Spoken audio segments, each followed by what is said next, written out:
Good Monday afternoon, everybody, and welcome. Today is the day that we do our famous cream cheese finger video. And this is going to give you a really good bird's eye view of each puppy.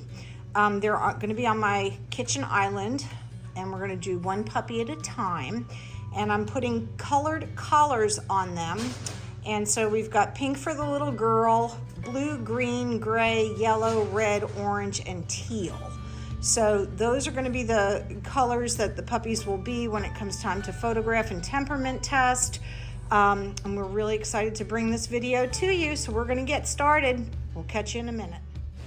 Hi guys, we are here with little girl Pink. She is the first one up in the litter. She is the only girl in this litter. So we are very male dominant in this particular breeding. And she's just really a very special puppy. She's got such a nice demeanor. She's very cuddly. She is very inquisitive. She's a beautiful party. So she's basically white, and she's got a black mask with a big wide white forehead and muzzle. And on her rump, she's got a little bit of a black mark, but I think the coolest thing is this little Christmas tree that she's got on the back of her neck.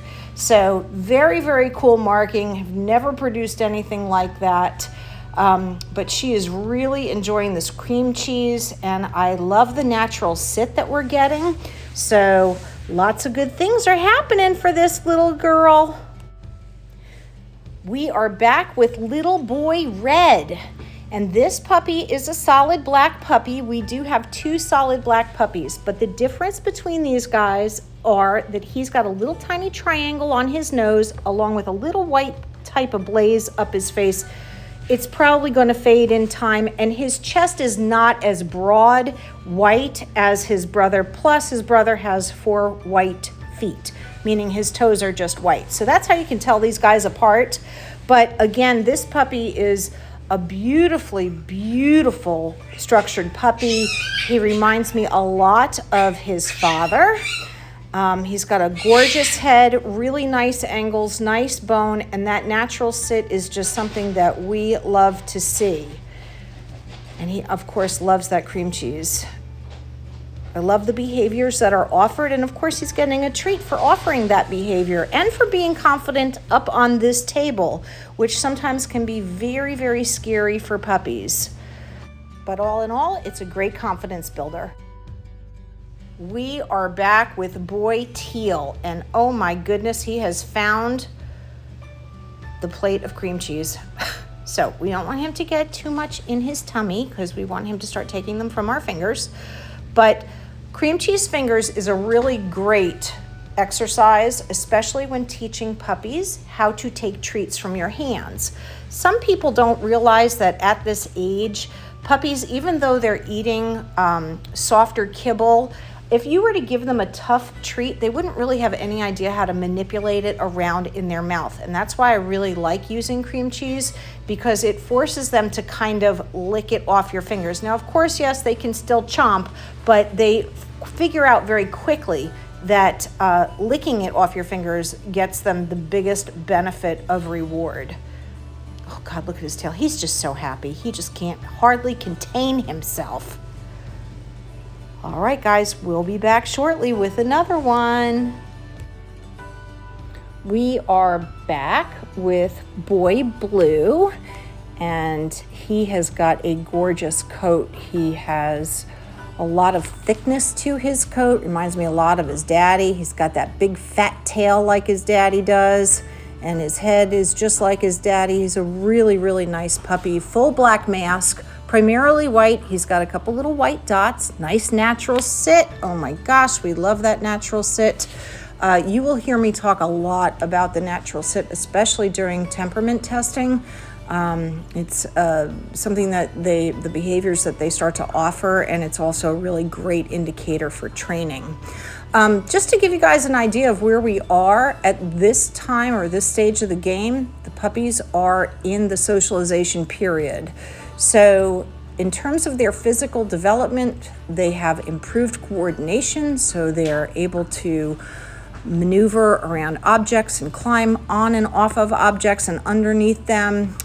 They can walk, they can run, they can play. They are teething still, even though their baby teeth are in. The migration of their adult teeth are starting to come in.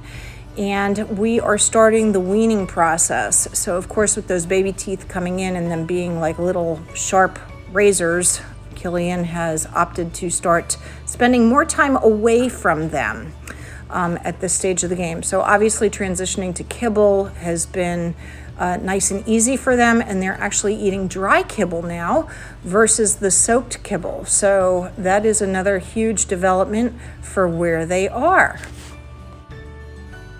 We are back with Boy Gray. He is a traditionally marked black and white puppy, no tan markings.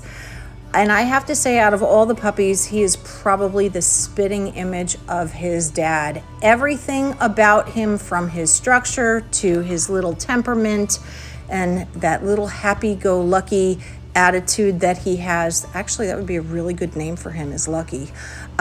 He's just a wonderful, he's like a mini-me. Just wonderful, wonderful, wonderful puppy.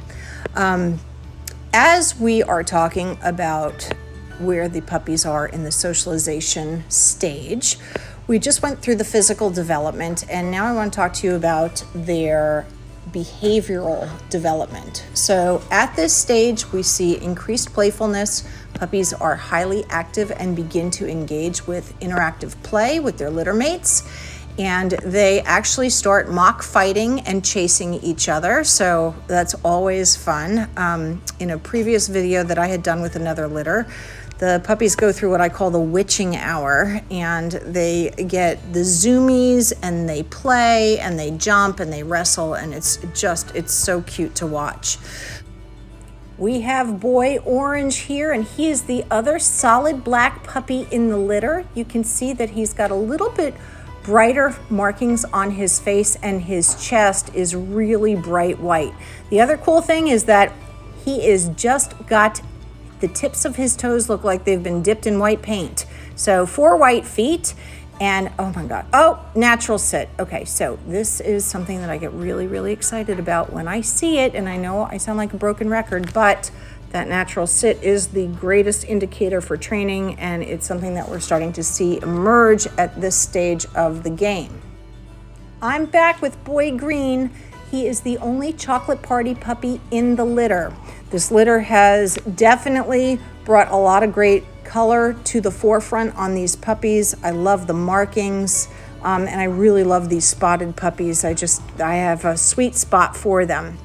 So when we're talking about their development and where they are for as far as behavioral development is concerned, as far as their social skills, they obviously are interacting with their litter mates. They are learning the art of play. They are learning the art of bite inhibition, which is when puppies chew on each other and it's a little bit more forceful. They vocalize to let the other puppy know that it is not welcome and that it hurts. Sometimes they get up and chase the other one off. And it's just part of the social pyramid of them learning how to communicate with each other. We also talk about exploration. They're curious about their surroundings and they're developing more confidence to go and explore. Okay, we're back with Boy Yellow, our chocolate puppy in the litter. He is the only solid chocolate puppy. Cute little white blaze, little white toes, and some white on his chest. So wrapping up where the puppies are in their socialization portion of development, talking about their cognitive development, they're learning from experiences. Puppies begin to learn from positive and negative experiences, which shapes their understanding of the world. This is why puppy culture is so important, to raise our puppies the first 8 weeks using this process, because we really want to develop the positive emotional responses to given situations. They're also imprinting. It's a prime time for bonding with people. And they're also experiencing many different sounds, smells, and textures. So again, learning the world through those things. And we're starting to see that they have definitely short attention spans, which translates into training being short and positive.